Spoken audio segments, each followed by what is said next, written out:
Co-presented by Vimal. बोलो जुबान केसरी. मुंबई पाठोपाठ पुणे, नाशिक, छत्रपती संभाजीनगर आणि नागपुरात सीएनजी दरवाढीचा फटका. नाशकात ₹1.35 तर पुण्यात ₹2.50 सीएनजी महाग. तर नागपूर आणि छत्रपती संभाजीनगरात सुद्धा सीएनजीच्या दरात प्रत्येकी ₹2ची वाढ. आता लवकरच लॉकडाऊन सारखे दिवस येतील. महिनाभरात पेट्रोल ₹170 तर डिझेल ₹150 जाईल. पैसे गुंतवू नका, सुरक्षित ठेवा. काँग्रेस नेते विजय वडेट्टीवारांकडून सरकारवर टीका करत जनतेला आवाहन. राज्य सरकारनं व्हॅट आणि सरचार्ज रद्द केल्यास इंधनाचे दर कमी होऊ शकतात. वाहतूक, शेती आणि उद्योग क्षेत्राला सुद्धा मोठा दिलासा मिळेल. जयंत पाटलांची मुख्यमंत्र्यांकडे मागणी. तर देशभरात बकरी ईद साजरी. मीरा रोड, गोरेगाव, घाटकोपरमध्ये कुर्बानीवरून झालेल्या वादानंतर कडक पोलीस बंदोबस्त तैनात. ईदगाह, मशिदी, सार्वजनिक ठिकाणी सामूहिक नमाज पठण.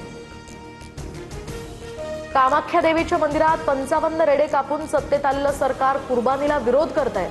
संजय राऊतांचा हल्लाबोल. तर जनतेनं उबाठा गटाचा बळी घेतल्यानं महायुती सरकार सत्तेत. नवनाथ बन यांचं प्रत्युत्तर. पुण्यातील सारसबाग आज आणि उद्या बंद. पुण्यातील जमावबंदीच्या आदेशामुळे हा निर्णय. तर सारसबागेतील गणपती मंदिर मात्र दर्शनासाठी रात्री 10 वाजेपर्यंत सुरूच राहणार. पुण्यातील जागा राष्ट्रवादी काँग्रेसला सुटणार. खासदार पार्थ पवार पुण्याचा उमेदवार ठरवणार असल्याची चर्चा. सूत्रांची माहिती. तर इच्छुकांकडून सुनेत्र पवारांच्या भेटीगाठी घेणं सुरू. ठाण्यामध्ये बहुजन विकास आघाडीची भाजप नेत्यांसोबत खलबत. विधान परिषदेसाठी राजीव पाटील यांचं नाव चर्चेत.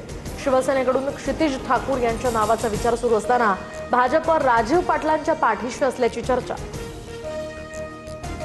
शिवसेनेसोबत नाशिक आणि संभाजीनगरच्या जागेचा तिढा. तर राष्ट्रवादीनं पुण्याची जागा मागितली. दोन्ही जागांचा तिढा आम्ही सोडवू. विधान परिषदेच्या जागेवरून मुख्यमंत्री फडणवीसांचं भाष्य.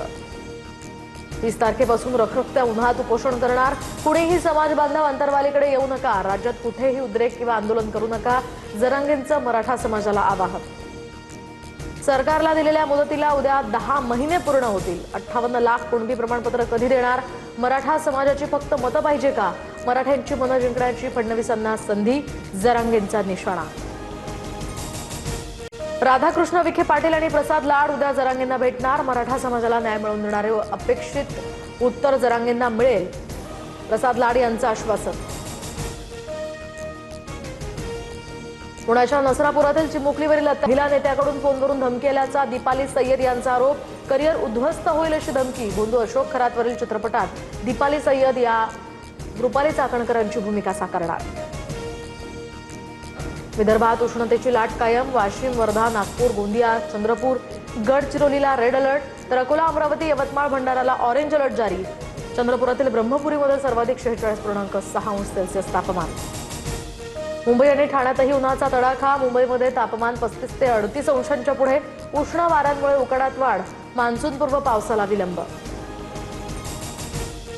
नागपुरात 24 तासात उष्माघातानं 10 जणांचा मृत्यू झाल्याचा संशय. मृतकांमध्ये भिक्षकऱ्यांसह 3 रेल्वे प्रवाशांचा सुद्धा समावेश. मृत्यूच्या अहवालानंतर कारण स्पष्ट होणार. रोटी भट्टीत भाजण्यापूर्वी थुंकतानाचा व्हिडिओ व्हायरल. तर मुंबईच्या गोरेगावातील संतोष नगर परिसरातला हा किळसवाणा प्रकार. रोटी बनवणाऱ्यासह हॉटेल मालकावरही गुन्हा.